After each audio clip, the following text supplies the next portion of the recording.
अरे जौने सुखवा ससुरारी में, जौने सुखवा ससुरारी में, तौने सुखवा कहूना ए पहुना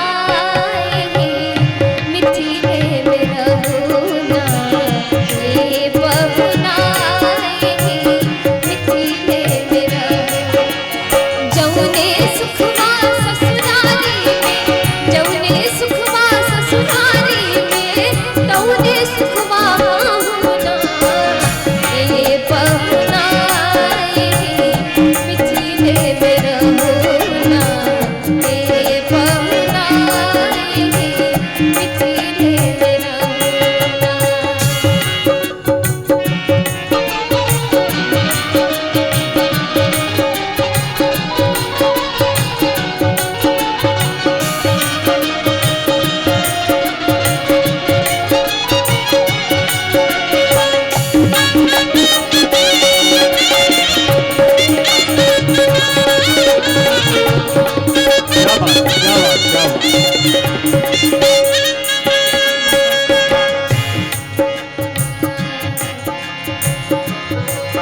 अरे रोज सवेरे उबटन मल के इतर से नहवायब।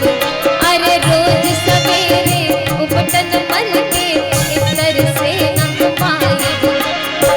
एक महीना में भी। अब ये बताइए, भगवान राम को यहाँ मिथिला की नारी किस तरीके से उल्लू भी बनाती है, उनका मजाक भी उड़ाती है, उनको गाली भी देती है, लेकिन अंत में उनसे माफी भी मांगती है। एक महीना के भीतर करिया